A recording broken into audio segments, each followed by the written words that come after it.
Cecil Stedman é o cara. A autoridade do governo por trás de todos os super-heróis tem um passado bastante sombrio que ele esconde das demais pessoas. Aqui nesse vídeo nós vamos conhecer mais sobre esse passado, nós vamos conhecer a sua história, descobrir como que ele conseguiu aquela cicatriz na boca e falar sobre como será o seu futuro na série.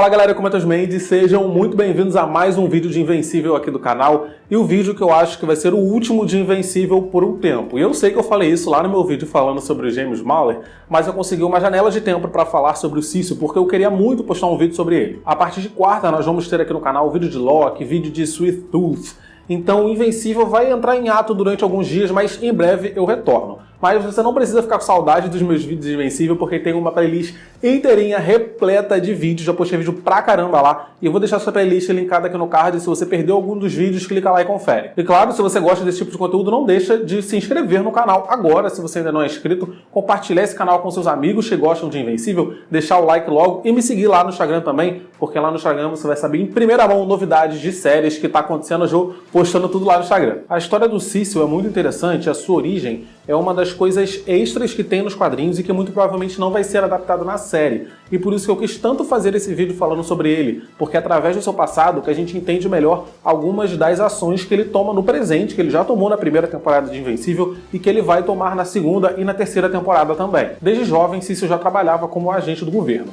Em uma das suas missões, ele acabou sendo sequestrado por esse grupo de supervilões chamado de A Ordem do Punho Libertador. Esse povo, eles eram assim, meio doidos e eles tinham o objetivo de liberar um gás tóxico que mataria uma cidade inteira. Eles estavam dispostos a morrer no processo, mas levando a cidade toda junto com eles. O objetivo deles era que depois que essa cidade toda morresse, a morte deles fosse considerada um ideal. E a partir de então, as pessoas começassem a viver a sua vida com mais vontade, né? Como um todo. Enfim, doidos. Eis que Brit, um cara invulnerável, aparece lá para impedi-los de liberar esse gás para a humanidade. Brit é um cara de um outro quadrinho da Image Comics, então ele compartilha o mesmo universo de Invencível e ele faz algumas aparições aqui em Invencível. Inclusive Cecil faz uma aparição lá no quadrinho dele também. Enfim, os vilões liberam o gás e aí a gente vê o gás tomando conta do ambiente. O Brit é um cara invulnerável, mas o Cecil não é. E a gente vê o gás começa a derreter a pele do Cecil. O Cecil fica ali em carne viva, mas Brit consegue tirá-lo de lá com vida. Semanas depois, vemos o Brit indo visitar o Cecil no hospital.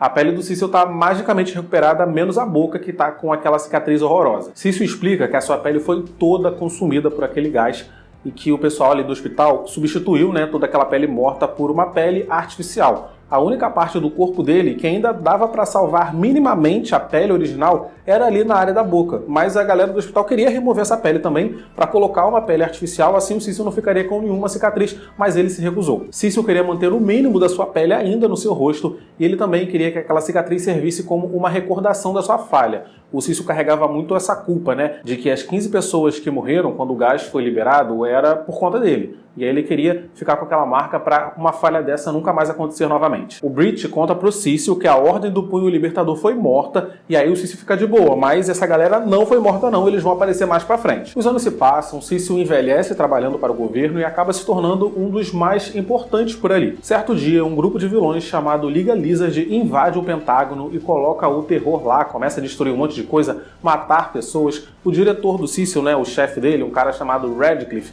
fica bastante ferido. E aí o Cecil não consegue fugir com tanta rapidez assim, porque ele está carregando aquele amigo dele. Quando ambos estão prestes a morrer, adivinha quem aparece? A Ordem do Punho Libertador e salva os dois. Radcliffe conta pro Cecil que a morte da Ordem do Punho Libertador foi simulada. Falou para todo mundo que eles estavam mortos, mas eles não estavam. Radcliffe fez um acordo com eles para eles trabalharem para ele como membros da sua guarda pessoal. Aquelas pessoas seriam mais úteis vivas do que mortas, mas o Cecil fica irado.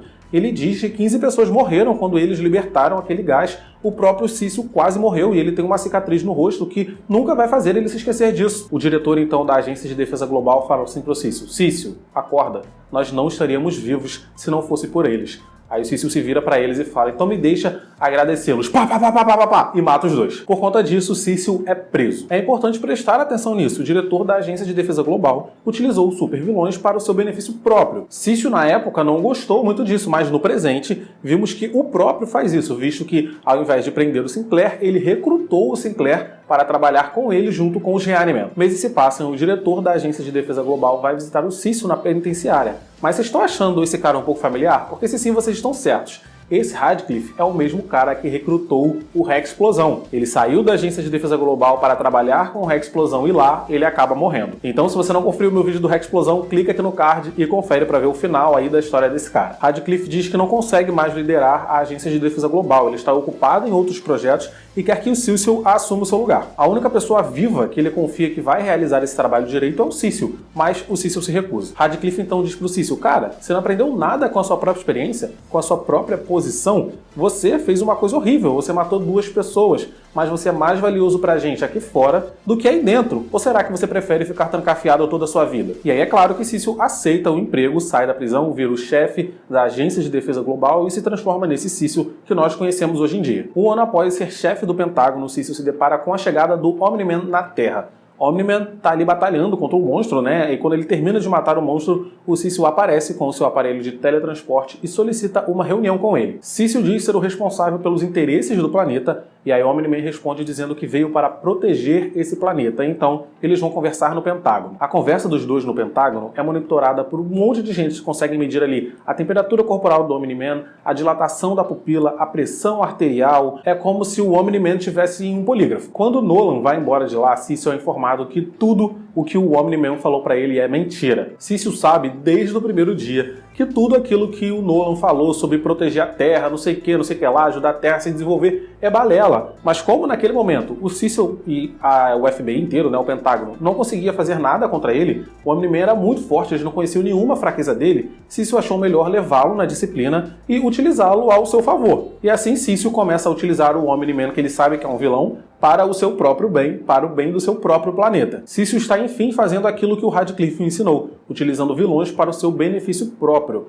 E é continuando a fazer isso que ele começa a se estranhar com o Mark Grayson no futuro. E é isso que vimos nessa primeira temporada da série, né? Nolan começa a trabalhar para o Cecil, que em troca o ajuda a encobrir a sua identidade secreta. Teve todo aquele rolê do assassinato dos Guardiões Globais, que o Cecil sabia que era o Omni-Man, mas ele não queria provar, porque ainda não era a hora de bater de frente com ele. E é por isso que o Cecil exorcizou aquele demônio detetive que estava chegando perto da solução do caso. Se Cecil confronta o Omni-Man naquela hora, o que ia acontecer? Ele ia morrer e o governo americano não ia conseguir fazer nada contra a tomada dos Viltrumitas, porque não tinha nada que eles conseguiriam fazer contra o Omni-Man. Eles não conheciam nenhuma fraqueza do cara. Então o melhor a se fazer naquele momento era levar o cara na disciplina. Bom, depois que o Omni-Man vai embora da Terra, o Mark assume seu lugar e passa a trabalhar para o Cecil e para a Agência de Defesa Global. O Cecil o envia em várias missões e tem uma missão muito engraçada, que é um arco onde o Mark vai em Atlantis casar com a princesa de Atlantis. Eu até acho que esse arco vai ser cortado da série, mas se vocês quiserem eu posso fazer um vídeo só pra falar sobre esse arco, porque é muito engraçado. Enfim, Mark luta pelo Cecil em diversas missões. Em uma delas,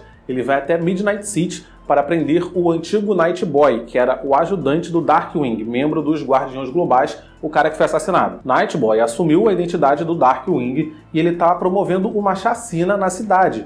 Ele vai combater os criminosos, mas ao invés de prender, ele mata todo mundo. A pessoa, sei lá, roubou um pão, ele tá matando. Qualquer pessoa que comete qualquer crime, o Darkwing tá matando na cidade. Claro que Mark vai até lá para pará-lo, mas o Darkwing o coloca na dimensão das trevas. Ele tem esse poder, né, de colocar uma pessoa nessa dimensão que é muito parecida com a Dobra das Sombras lá de Sombriosas, se você assistiu, que é basicamente uma dimensão escura repleta de monstros perigosos. Mas quando o Darkwing coloca o Mark lá, Mark o segura, não deixa ele sair e fala: beleza, vamos ficar aqui. Eu acho que eu tenho mais chances de sobreviver a esses monstros do que você, mas a gente pode esperar e ver o que acontece. Aí o Darkwing, né, com o C na mão, tira o Mark e ele de lá e acaba sendo preso. E aí que começamos a entrar no futuro da relação do Mark com o Cecil. É a partir desse momento que a história dos dois começa ali a entrar em divergências. Em outra ocasião, o Dr. Sismo consegue prender todos os heróis, menos o Mark e a Ivy Atômica. Quando o Mark aparece lá com a Ivy para salvar todo mundo, eles também têm muita dificuldade, eles também acabam sendo presos, mas o Darkwing aparece para salvar todo mundo junto com diversos Reanimen. E aí ele salva o dia, e o Mark descobre que o Cecil, ao invés de prender Darkwing, começou a trabalhar com ele, e fica muito revoltado. Mark então vai até o Pentágono e discute muito com o Cecil. O Mark está revoltado, ele não aceita esse tipo de tratamento para assassinos como o Darkwing e o Sinclair. Aí o Cecil, né, com medo de ser atacado pelo Mark, leva o Mark até aquela sala branca onde o Mark não enxerga nada e com medo de ser morto, ele, vou atacar primeiro, e ataca o Mark com os Reanimen. Milhares de Reanimen caem em cima do Mark, batendo muito nele. Mark, claro, que consegue matar todos ali, né, que tá perto dele, porque o Mark já está bem mais resistente do que a gente já viu nessa primeira temporada. Mas o que o Mark não esperava é que Cecil tinha implantado, junto com a escuta, um dispositivo em seu ouvido que emitia uma frequência que tirava o seu equilíbrio, o deixava fraco e que em excesso poderia inclusive matá-lo. Sim, Cecil finalmente descobriu uma fraqueza dos Viltrumitas. Cecil diz que usar vilões para o bem é uma coisa que ele faz e que ele vai continuar fazendo e que ele não pode deixar o Mark o matar por não aceitar isso, e aí ele deixa o bicho matar, bater muito no Mark. Nisso o Mark foge, Mark sai voando sem saber para onde está voando, explode as paredes do Pentágono, vai, né, sentindo muita dor, agonizando, até o quartel-general dos Guardiões Globais pedindo por ajuda. Nisso, o Cecil aparece lá, ele se teletransporta para lá junto com o G.I.Man, e nesse momento o Mark não consegue mais se defender por conta do dispositivo emitindo essa frequência alta no seu cérebro. Quando o Cecil percebe o que ele fez, ele tá vendo o G.I.Man batendo muito no Mark não conseguindo se defender, ele vê, poxa, o Mark vai morrer. Aí ele se arrepende. Cecil se teletransporta de volta para o Pentágono e pede para o Sinclair parar o G.I.Man, mas o Sinclair não consegue mais fazer nada. E aí o Cecil volta para o quartel-general dos Guardiões Globais e quando ele volta, o robô já conseguiu meio que interferir aquela frequência no ouvido do Mark. Mark conseguiu se recuperar e matou todos os G.I.Man que estavam ali. Mark vai de bicho para cima do Cecil, o encurrala contra a parede e fala para ele ficar longe dele e do seu irmão Oliver, que a essa altura já estava à terra, porque senão o Mark vai matá-lo. Cecil, claro, fica morrendo de medo e vai embora, e assim termina a relação dos dois. Mark para de trabalhar para o Cecil, para a Agência de Defesa Global, os Guardiões Globais param de trabalhar para eles também, porque eles acham um absurdo o que o Cecil estava fazendo com o Mark, e assim o Cecil tem que formar uma nova equipe de Guardiões Globais. Mas com o tempo, eles meio que voltam a trabalhar juntos. Acontece muita coisa, um Viltrumita conquistador invade a Terra, Mark briga com ele, Cecil prende, acontece coisa pra caramba que eu acho que não vale a pena comentar agora, porque isso só deve acontecer na série lá pra terceira, quarta temporada, então mais pro futuro eu faço um vídeo sobre isso. Mas é isso, eu vou ficando por aqui, espero que tenha dado pra vocês entenderem melhor as motivações do Cecil, e se entendeu, deixa o like, compartilha o vídeo com seus amigos, me segue no Instagram, clica no vídeos que estão aparecendo aqui do lado para assistir meus vídeos anteriores. Tchau e até o próximo vídeo.